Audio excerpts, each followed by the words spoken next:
So I played just over 50,000 hands in 1 month, and I didn't even realize it was that many until I looked at it. And I'm going to show you guys a screenshot of my results. I'm going to explain how many hours I was playing per day to kind of get to that mark and kind of what you can expect. But, for me, I've been playing this game now for like 2 decades. I've got a passion for it. That's why I'm always playing.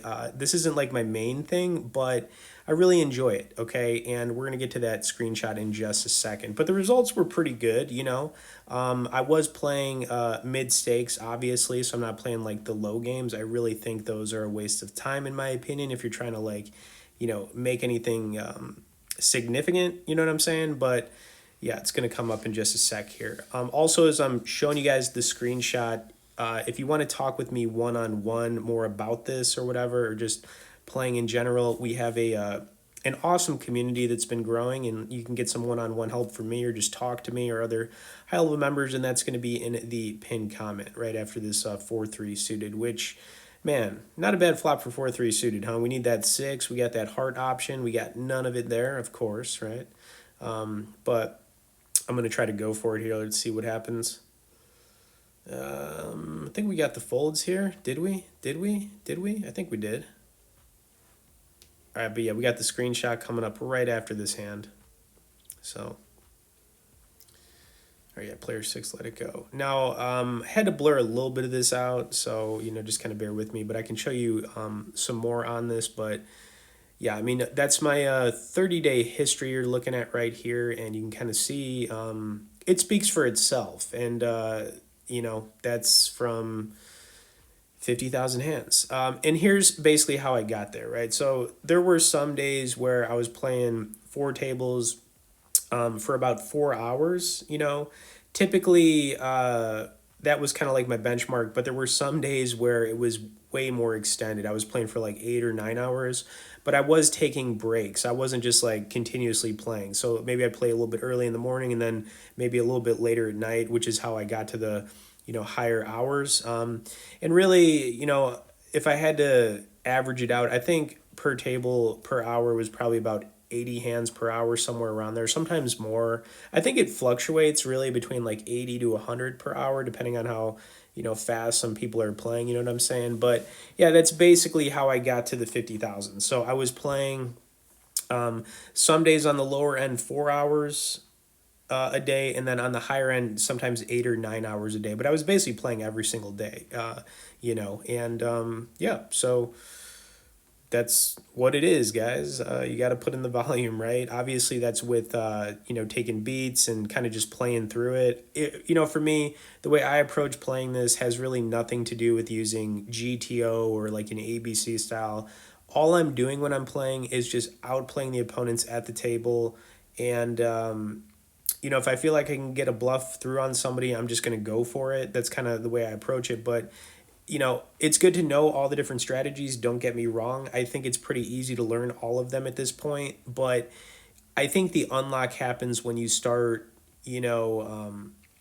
realizing that you're playing against other people. And it just comes down to making good decisions, but you also have to bluff.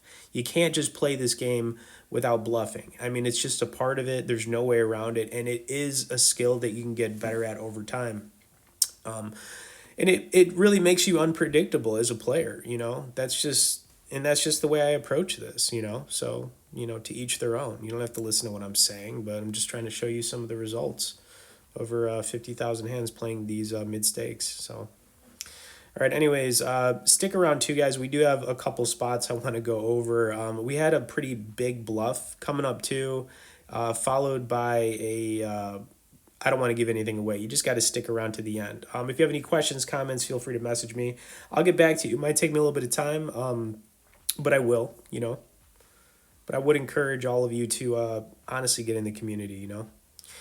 Ace King right there. Okay, okay. Just doing it.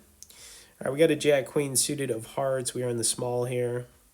Nice looking hand to have. And I would say for the most part, too, in this one, I was playing pretty good, pretty snug. I was a little bit bluffy, though, for sure. And you're going to see that as we kind of like make our way through towards the end here. But we do have one big hand to go over. Anyways, Jack Queen. I am gonna kick this one up. I mean, we kind of got to, right? If we look at the players at the table, looks like player 5 and player 6 were doing pretty decent. Everybody else is kind of just, and player 4 is doing pretty good too. Everyone else is kind of, whatever. But over to player 1, who's going to kick it up to the 1250 piece. We are going to throw some BBQ on that and kick it up to the 4250 piece, man. Let's dip it. All right, he called pretty quick. When somebody calls you that quick, you kind of know they're repping a couple overcards. We could be targeting ace, king, ace, queen, that kind of stuff. Maybe some king, queen suiteds. Our continuation here, especially for this sizing, was pretty good. I think that's going to get a lot of people off of whatever they got. I mean, unless he's got like pocket tens or something, but I don't think that was the case. So, yeah, the play worked right there, and I kind of probably had him nailed to exactly the type of hand he had. All right, next one we had a king nine suited. We got the hearts. Going to kick it up to the 1250 piece. I think we're going to have 2 callers on this one, and it's going to be a pretty good flop for the king nine suited. Now, we were second to act here. I don't really recommend limping with a king nine suited. I do recommend raising it all of the time, even from early position if you're going to play it. I checked this one over, though. It was a pretty, dry board, I guess you could say, would be my term, some dry toast. I'm going to put out a little 19 piece here on the turn, even though we don't have the queen. I figured, why not? Let's see what happens. Maybe we get some hands to fold here. Player 3 folded, back over to player 6, who's thinking about calling, but I think he folded. Let's see. Not really a big life decision here, man. It's like, figure it out, right? Wow. Okay, he's going to end up folding. I don't know what was going on there. Maybe he had a little bit of a bathroom break. Let's see if we would have got there on the river, and we wouldn't have. So, yeah, our play worked right there, so we'll take it. All right, 7-4 off. Just going to let this one go.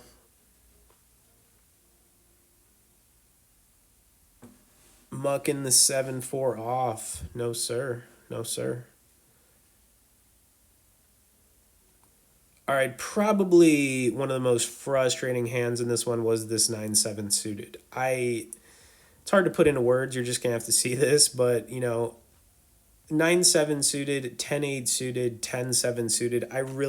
Those are some of my favorite hands. Don't ask me why. I just feel like I do good with them. And in this spot, it was a good flop. Top 2.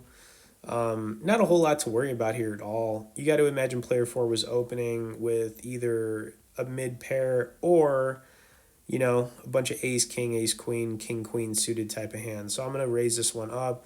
Now he's going to call. I think that maybe he just made a stubborn call here and we're going to see the turn, which was not what we wanted to see, right? I mean, I didn't want to see another club come off, okay? Now we're not blocking clubs. I'm not really worried about the clubs, but I still... And look at that. I mean, how does this even happen? I couldn't even tell you guys how this happens. Now this makes it impossible it just makes it so hard now. Look at this, man. What? I don't know, but I'll tell you what, really tough one for me. A part of me wanted to call that. Another part of me was like, there's just no way I can, and yeah, frustrated. I don't know if that was a bluff. I got to imagine it wasn't, just based on his sizing. Why would he go so large, but oh man, how does that even happen? How does that even happen? But whatever, we'll move on from it. Okay, king 5. It's gonna fold this. Player 5's been pretty quiet, so got to imagine he's got something decent. And then player 4, look at this. All right, player 4 took that one down. That was kind of nice, whatever. All right, but yeah, I hope you're still with me because we are not done yet. And here comes another good one right here, but we still have like a real big one to come up. And I just don't want to give anything away. I prefer you guys just stick around for it. And yeah, all right, Jack 10 off, open in here. Player 3 is going to call. Not a bad flop at all. We're blocking the spades, which is nice. We also have an up and down straight draw, so we'll take that. Of course, I'm going to continue here. If he wants to call it solely fine. If he wants to raise, that's totally fine. Turn card was a 4. We missed, but I'm not going to stop here. I feel like based on his hesitation, he might have the queen here. So I'm going to continue. He calls. River card was a just a brick. And I still kept going here. I didn't stop. I figured why not? I also feel like this is the only way he's gonna fold a queen. If he made a call with a queen here, it would be a real good call. But I don't know. Literally every street here, I just didn't stop. So I was pounding the pavement, man. I just feel like it just looks so strong. Anyways, he's gonna let the clock run down. I'm just gonna sit here, hoping he folds. I think I showed him enough to get him to fold, though. Personally, I do. All right, player 3. You want to fold, man. And what's he gonna do? What a tease. Okay, he's gonna let it go. All right, so our play worked right there. I wasn't sure if it was going to based on how long he was waiting right there, but whatever. All right, so we got, I think, 3 more hands here before the big one I've been hinting at since we kind of went through some of those 50,000 hand results. But yeah, all right. Anyways, 5-6 suited. I am going to make a call here. I figured why not? We're deep enough in this too where like maybe we get a good flop with this 5-6 suited. Could put player 1 on just a couple overcards, some mid pairs, and this was not the flop we wanted to see. So yeah, we're basically in check fold here. Look at player 1 continuing right here.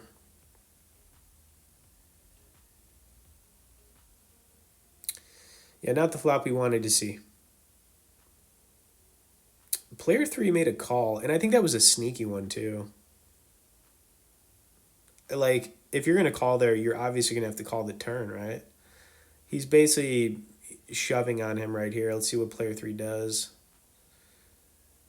Is he really going to fold it? Well, he did. Let's see what that river card would have been. I don't know what player 3 had. Maybe king, queen or something. If he did, he would have bricked. So, good fold. If he had that. I'm thinking he had something in that range, Anyways, king 3 suited. All right, so nothing with the 5-6.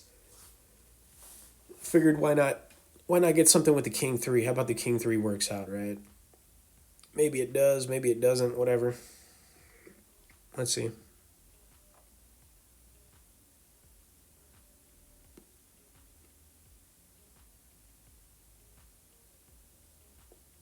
And of course we're calling this. Now we paired the 3. Thinking about continuing here, but I mean, why not, right? Maybe we get a king or a 3 or something on the turn. I don't know. I didn't want to just fold right there, so I didn't. All right, so now I'm kind of just like, if player 4 goes again at this, I'm just going to have to let it go and maybe make a disciplined laydown. I just don't think bluffing makes sense. We're not blocking anything. So why bluff on the turn? Anyways, kind of back to where we started, but it's all good. So going to fold this 4-7. We ain't playing this, no sir. I think we had a couple 4-7s in this one.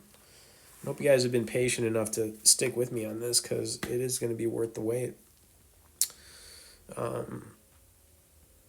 But yeah, I think that even though we're kind of just where we started, still playing good, throwing those bluffs in, making some plays, then making some laydowns when it probably made sense to. All right, player 3 is going to kick this one up. Let's see what player 1 does. Kind of felt like player 3 was a little frustrated, It's kind of what it felt like. And here we are. Okay. All right, king 6 suited. You wouldn't expect this one to be one of those moments, but it was one of those moments, okay?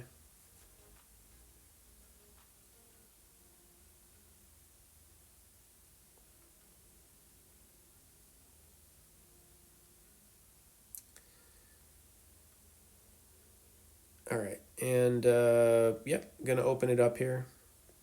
1250 piece. Why not?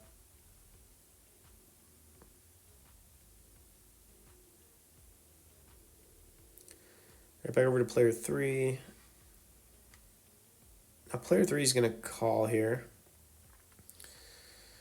I'd expect the smaller big to call here too, so I kind of figure we're going to go three ways.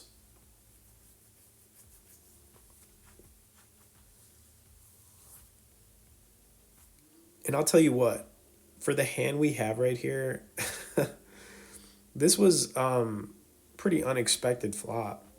You might be thinking it's going to come out like king 6-6 or something, but it's not. It's yeah, I mean,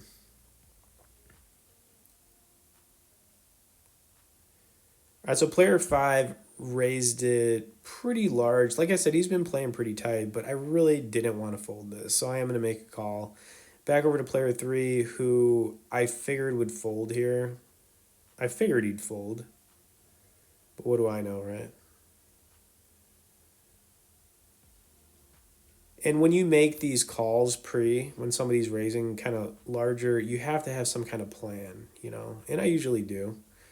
I just didn't expect the flop to be like this. I mean, look at that. What? So now we're never getting away here. Ever. Um, I mean, what else can I say? So four to the straight.